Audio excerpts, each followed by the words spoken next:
What's going on, everybody? Welcome back to Haywire RC, which I have a really neat surprise to show you guys. Which, as you can tell clearly, because I poorly wrapped this with this, thin piece of paper, it is an engine. And another hint, it's going in the LST. So this engine right here, a hint, the cooling head is orange, and it is a 0.28 engine. Others might say a different number, but I don't want to spoil it too soon for you guys. Yeah. And another hint, this thing is actually brand new. Actually, I wouldn't call it a hint, but this engine is brand new. Alright, so I know you guys are just, you guys just want to see it. You don't want to see me keep talking. So I'm going to show you guys now. Boom. Yeah, so I actually managed to find myself a Losi 454. According to the sticker and the guy who sent me this thing is brand new. Hasn't even been broken in. The only thing that's different about it is the guy just installed the motor mounts on here like that and put on a used carburetor. As you can see, this one's scratched. Yeah, but this sticker is the original sticker. It has been aged, of course, so like the top coat's peeling off, unfortunately. But you can look at this block. Not a single scratch. This cooling head, not a single scratch on it. The sticker's on it too, so we can see what's under it. The bolts, brand new. The little clamp for the for your carburetor, that's brand new. You're looking at the bearing on the outside, yeah, clean. Even for the back plate, the bolts, brand new. Yeah, so this is kind of a dream engine for me. I don't know why. I just wanted it in the LST because it's like, it's a Losi engine. It says Losi on it, so might as well get it. I got it for a killer deal. Somehow got it for 117 bucks. I'm sorry for whoever's watching this that bid on it and lost it because I overbid you. But I'll make sure to take care of it. Yeah, which I'm a little hesitant to run this carburetor. I'm gonna just replace all the gaskets at least. I also have an SH engine carburetor, which is the same exact carburetor as this. It just doesn't say Losi on it, and it's like blacked out too. Alright guys, so might as well address the elephant in the room because I forgot to mention it earlier, which I'm sure most of you guys have noticed.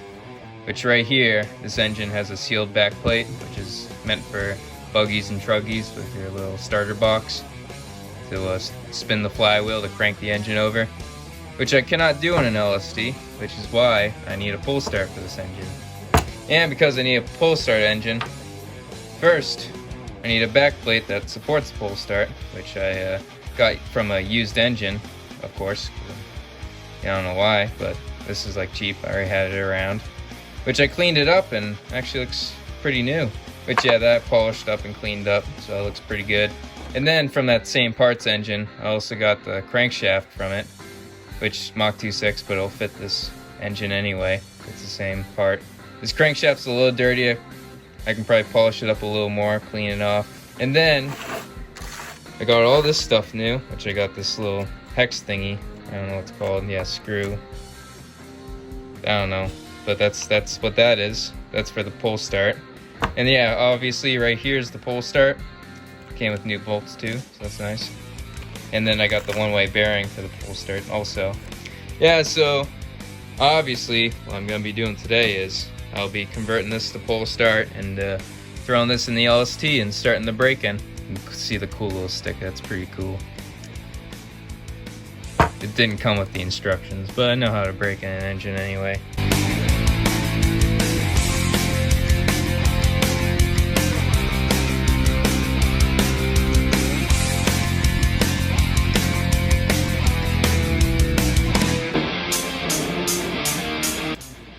This thing's almost entirely off. Look at that, Losi, brand new. Alright, I'm gonna have to wash this because it's just making a mess everywhere.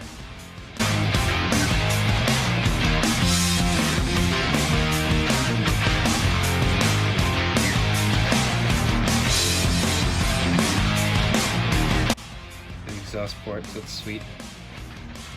Yeah, anyway, there's the combustion chamber right there, the little head button.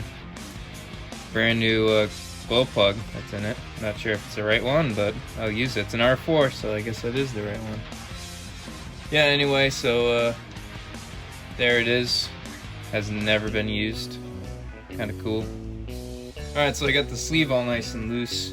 You can just use a, you know, a kind of hard piece of plastic, something that won't crack when you crank it over. And this is a Traxxas Nerf bar. I just stick the little plastic end in there. You can see the oil right there. That's the end I stuck in. And yeah, that just frees it up. So now I can probably slide this out. There we go. You don't want to use screwdrivers or whatever. And if you do, you know, just don't scratch anything. Some people just go straight with the metal stuff, which I kind of disagree with. This is a brand new engine, so everything's easy to pull out. Even though, you know, it is old, you know, it's still brand new, so. Alright guys, so I got my little piston out. And if you're having trouble removing your piston, don't go straight for your screwdriver, which I was about to, that's why it's right here. But right here though, was stuck, right at where the connecting rod meets the piston.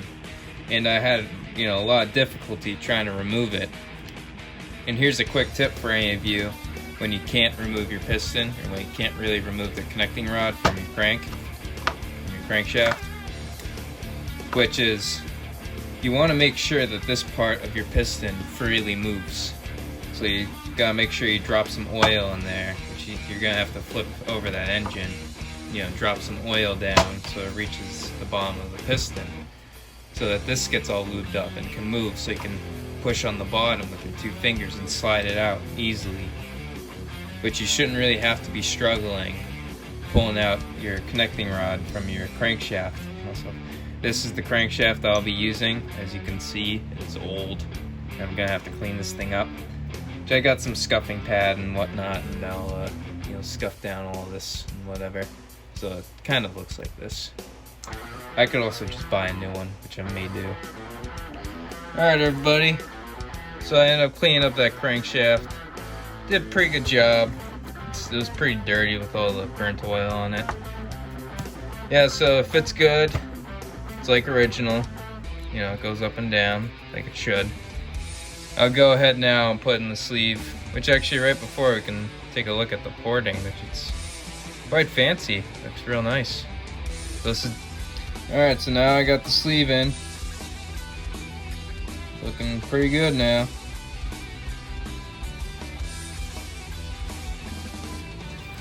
Alright, so now I can put this whole back plate together.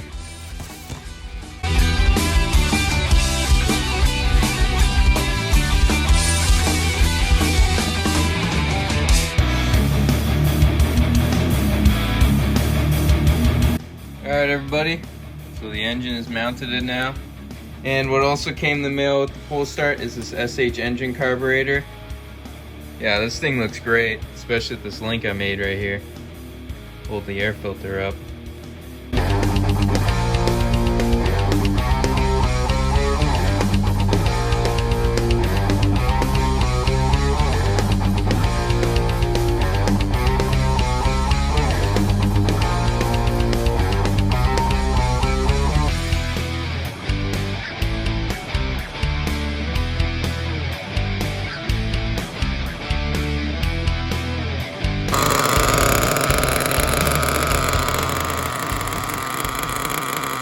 Alright everybody, time to break in the engine. We're running Bones Brew break-in fuel.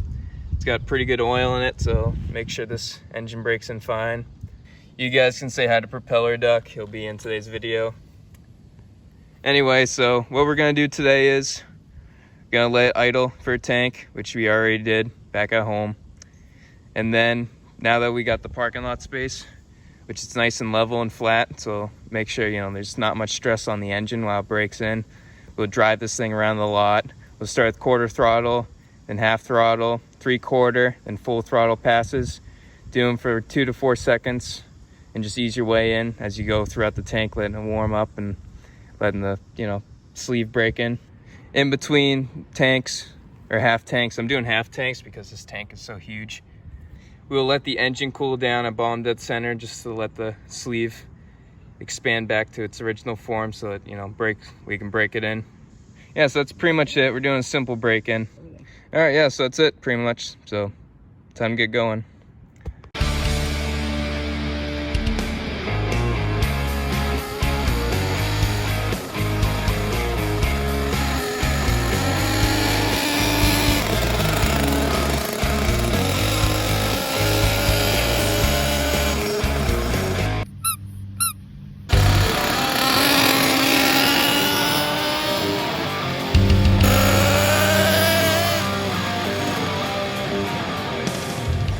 Guys, so we just got done with the first tank. Actually got a little bit of fuel left in there, but I like to not fully drain the tanks on these, just to risk it leaning out during a break-in. It's very important not to let it go lean in a break-in, rather it be rich than lean.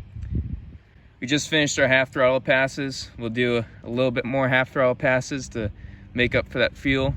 Obviously you're gonna fill up the tank first, and then we'll go to our 3/4 and full throttle passes on the next tank after that. So gonna be sweet. Engine's running great. Starts right up immediately. No issues at all. Propeller duct is hanging on for dear life.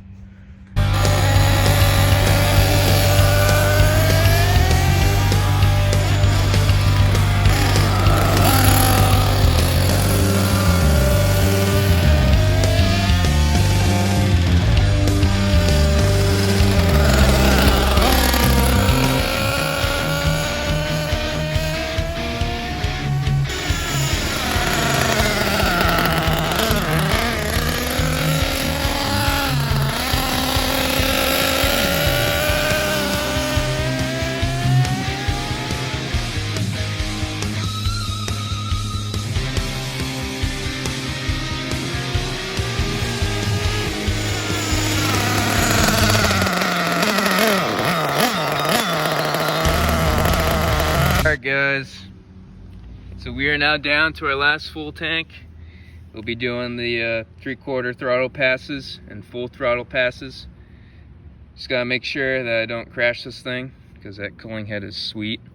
Also, I'd recommend you guys to, have a full day if you're gonna break in your engine. This is taking us around 3 hours, just running it and letting it cool. I mean, total it'll be 3 hours. Right now we're at like, I don't know, 2 hour and 15 kind of, something like that. In 15 minutes in between cooling is best.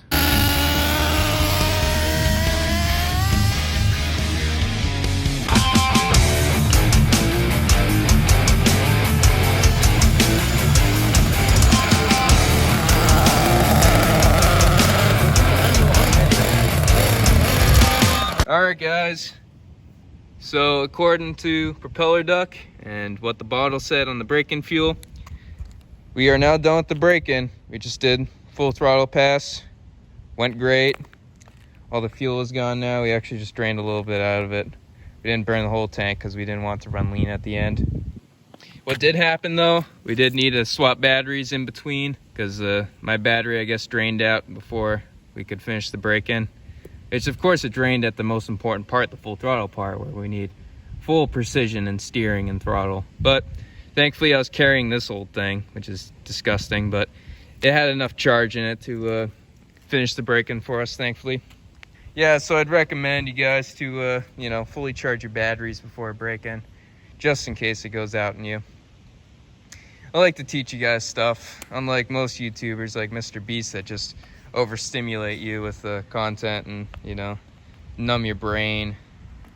On Haywire RC, you learn something, so that's what I do.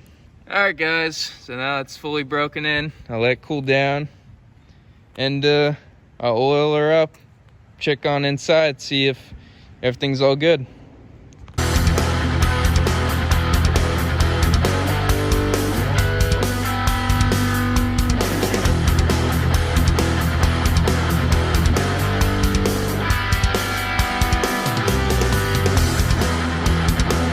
Alright everybody, so I tore down the engine. Take a look.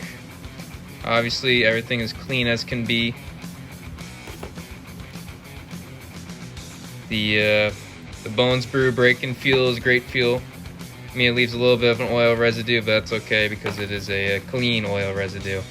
It's not like a Traxxas Top Fuel residue where it clogs up your connecting rod. As you can see, you know you have good oil when your connecting rod is free as can be. So that is pretty good. Alright, test the pinch out. I cranked it over before and saw that definitely is broken in, but you can see now it's got like really good pinch. Take a look. Top of the head button, the combustion chamber. Very well oiled by the Bones Brew braking fuel. Oiled, well oiled everywhere. Take a look inside the crankcase. That crankshaft I cleaned up. Looking pretty good. The bearings are as smooth as can be. Everything's oiled real nicely. I didn't put any after-run oil in this. I went straight into here after running this thing, and this is great. Great braking fuel. And the connecting rod fitment, no play, which is good. So that means I broke it in properly. I didn't add any premature wear to the connecting rod. Here's the port job on the sleeve. As you can see, the ports are all clean because I only put two quarts through this. I don't really know why I'm showing you this, but it still looks pretty nice. One-way bearing that was brand new. Any cracks? Not this time. Making sure there's no cracks. I probably should work with cleaner hands. My hands are a little dirty. Alright, I'm gonna go wash my hands and put this thing back together. Alright guys, so that'll be it for today's video. Currently right now I'm swapping out the spring because I guess it broke on me somehow. Like it bent. I don't know how, so I got a new spring right here. And I'm doing my most favorite thing in the world in replacing pull start springs. So wish me luck. I hate it. You hate it too. We all hate it. I wish these things just put themselves together by themselves, right? Right, fire hydrant? Yeah, you know. Anyway, thanks for watching everybody. The Hell ST is back. Again. In action. Again. Everything's looking sweet. Thank you for watching. I will now be suffering. So please hit that like button. Do I have to say it? I'm saying it. And subscribe. I feel so stupid. Please support the channel. Please support our channel. Join our, become a channel member. Buy our clothing. Yeah, buy our clothing. Everything in the store is not 15% off. You have to pay full price. But it'll be 15% off soon. I don't know when. I don't follow the schedule. Spreadshirt makes a schedule for me because they're a bunch of money-stealing bastards. Anyway, guys. Buy a shirt. I don't care. Who cares? See ya. I cannot believe it. I got it in. Don't ask me how many tries.